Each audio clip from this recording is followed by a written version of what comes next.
Bonjour, j'espère que vous allez bien, c'est Alto Cardo pour cette troisième semaine de débrief de l'entraînement pour la Diagonale des Fous 2019.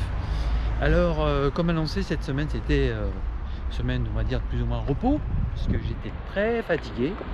J'avais fait un entraînement en deuxième semaine assez costaud, donc là c'était plus calme. Mais bon, j'ai quand même fait quelques activités, on va dire, paranormales.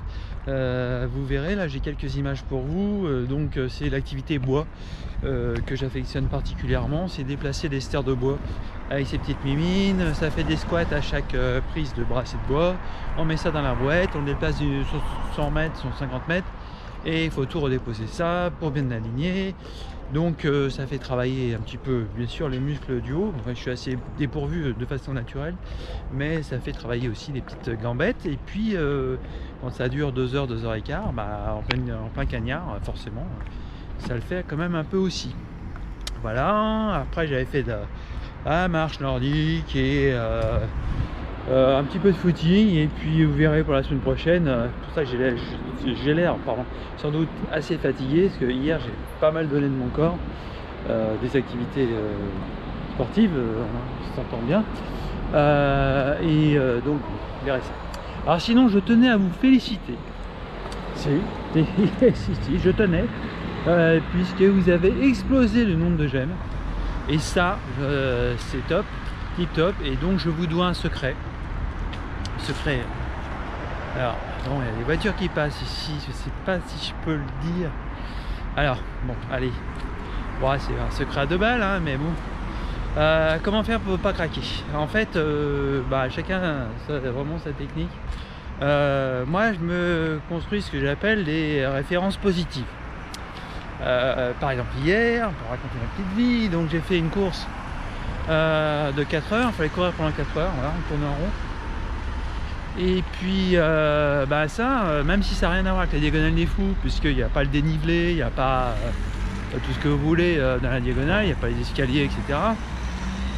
Et puis ça fait que 50 km sur 4 heures environ. Il faut tenir mentalement. Et donc ça, quand on y arrive, c'est des moments que je me remémore quand ça va pas bien. Parce qu'il ne faut pas se leurrer, hein, dans la tête de tout le monde, il y a des moments où ça va pas bien, hein. Faut pas croire que les champions, même les champions, ils arrivent au bout en disant ouais c'est tranquille, machin. Non. Et tout le monde, il y a un moment, sur des courses très longues, ça va me passer l'envie de tout envoyer balader. Enfin moi, c'est ce qui se passe dans ma petite tête, hein. Donc ces moments-là, je me rapproche et je me raccroche à des petits moments de victoire sur moi-même, en fait, où j'ai pas craqué.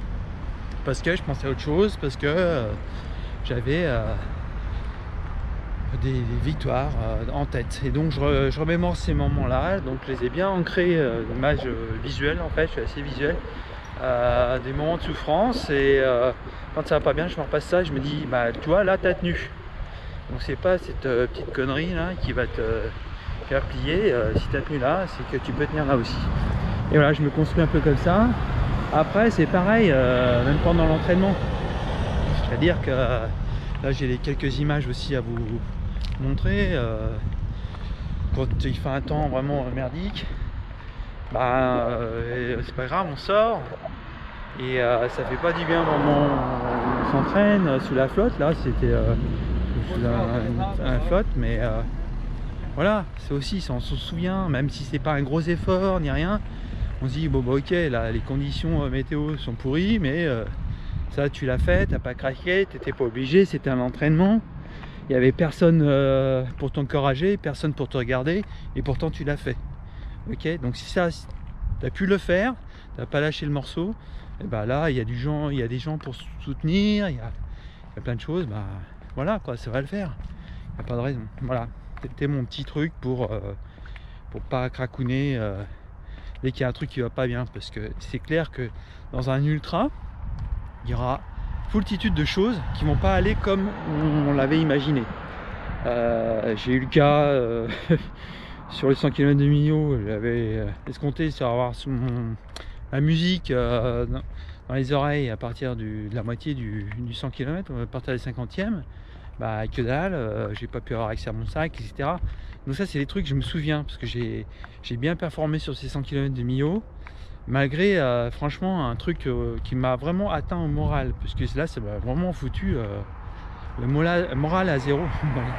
Moral à zéro, et bah de ça j'en tire une très grande force, parce que tu vois, en disant que ta musique t'aide si fortement que ça, et là tu as fait 100 bornes sans musique, sans rien, sans ravito, sans assistance, sans rien, voilà. Donc voilà, ça maintenant je m'en sers à chaque fois que je suis dans le dur.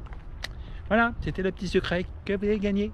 Alors pour l'interview de Bernard Canetti, vous savez, comme j'aime la pub là, qui énerve tout le monde, bah c'est 30 j'aime qu'il faut. Donc il va falloir cliquer comme des malades. Allez, gros bisous, et puis surtout